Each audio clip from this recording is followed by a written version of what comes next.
role he had the first time you played Utah. Does that change how you approach this game? I mean, he'll certainly have a bigger role, just as he had over the last couple of weeks. And we'll make decisions on playing time really after, I guess it's Wednesday's practice this week. But no, I expect him to have a role. I mean, it's another piece, and as we're trying to jockey around, trying to find 11 guys that are dying to make plays and have an impact on winning and losing football games. At times he's been one of those guys for us. So we'll, that's where are we at? We 22 guys deep into this deal that we can put in a game and have an impact on it. Certainly not, but he's somewhere in the vicinity of that top 11. The turnover mentality of this defense. When did you kind of first introduce that emphasis to them, and was there a specific number you gave them? This is a target and everything. Yeah, no, we I mean, really from day one. I mean, it by design, as you've taken over, and this is our third time taking over a defense with some similar characteristics in terms of their past, so maybe some of their past deficiencies. But say, okay, what can we hang our hat on? What can we circle? Now, offensively, you come in, and there's obviously an understanding scoring points in that, and defensively, we get it. But how can you make something tangible? What's your purpose behind every single play? And the purpose defensively, which we don't talk a lot or maybe enough about, is to get the ball back to the offense. That's it. There's no other reality. And the defense in basketball, by nature, is trying to get the ball so they can go score. Well, it's no different in football. And sometimes we try to complicate it. So no, it's from the very beginning. We've done the takeaway study over the years. 24 takeaways equates to 9 wins, regardless of what you are offensively, defense, scoring offense, scoring defense, yards, and all those things. 24 gets you 9. Now, obviously, the standard of USC is more than 9. We get that also, but certainly it was a starting point. Put that in their heads. Did a study in the preseason of the NFL, which was a great blind study because you have no idea who's on the field. Maybe we've talked about it, but I'll talk about it at length anytime we talk about takeaways because of the impact. I mean, ones are in, twos are in. This guy's not playing. This guy, you have no idea who's on the field. I think it was 25-5 in preseason NFL football, just the teams that won the turnover margin. And for our guys now, I mean, if they need any more evidence, it's not coming, And also, you don't get credit for those takeaways in previous weeks. So if we want the outcome this weekend, we got to get some more.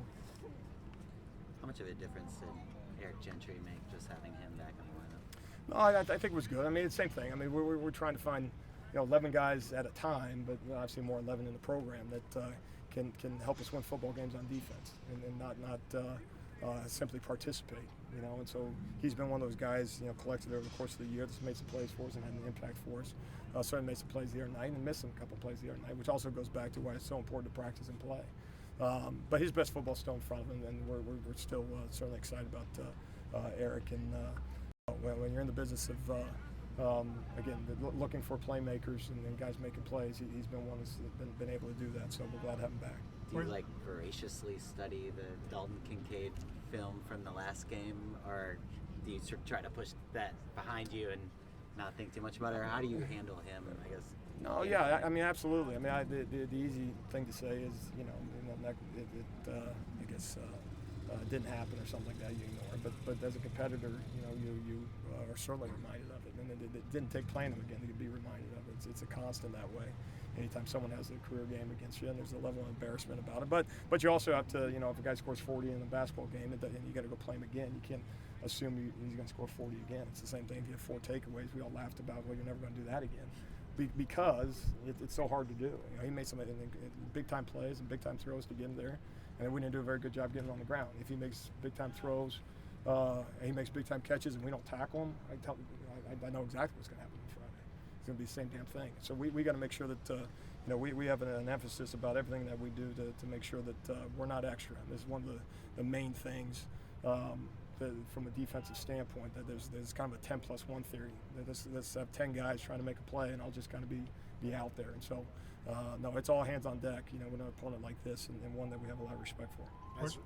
As Rising's kind of dealt with an injury the last month, Utah's really. Do you know what the injury is? I don't wish.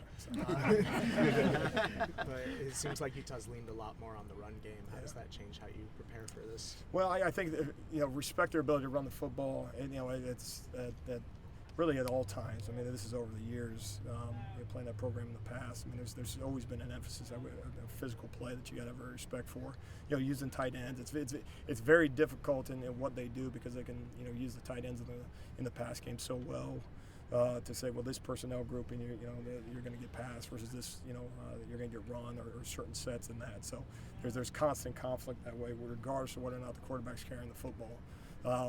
But no, what you see, they commit to what they do. They do a great job, as so many offenses do now, in terms of adding gaps where they need to add gaps. Sometimes it includes the quarterback, sometimes it doesn't. It only takes one to kind of create an explosive guy. Gets nose, he gets out of the gap, something along those lines, to help move the sticks, and then in so many opportunities to create second and management, which turns into third and management, and some of those things. So no major challenge for us, and I'm not sure we did a great job, obviously, the first time around. So believe me, we watch the film, we have frustration. They watch the film, they have a lot of confidence, and we understand that. Where does the pass defense need to take a step forward after last week, and even from this last meeting? I think a step would be minimal. I mean, we got to take leaps forward. We got to find ways to win in man coverage. We got to have a coordinator that has some confidence in when we call man coverage that my man's not going to catch the football, whoever my man is. You're not going to win them all. That's absolutely inaccurate. And that's something that you got to have some level of realism and be like, your man in basketball never makes a shot. No, that's not it. But it's got to get tilted more and more in the way of getting more hands on footballs. And making competitive plays at the back end of it. And then obviously when they do make a catch, limit the game. And then zone coverage isn't soft coverage, and that's something that we've at times been good at, and at other times it's I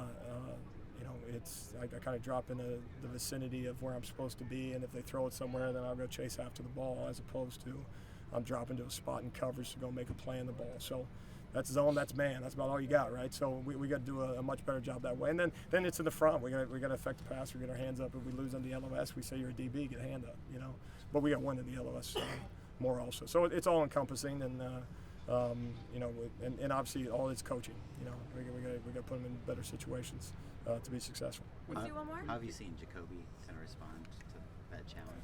Yeah, I mean, it's slowly. I think he's a guy that we brought in to play and play early. He didn't.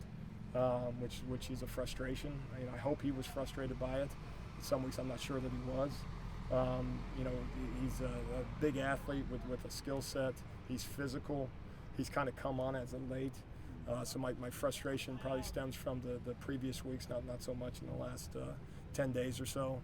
But we were going to need him this weekend to play his best football game, as it stands with all these guys. I mean, the commonality, and I'll shout it from the rooftops, in the championship football game, been a part of these. There's only one version that's going to give you a chance to it, and that's the best version. So we need the best version of Jacoby Covington, the fast version, the intense version, and using him as an example. But all those guys. But certainly excited to have him, and that he's made a jump at this point, because we needed a guy to step up. Thank you, Coach. Okay, thank you all. Thanks, Alex.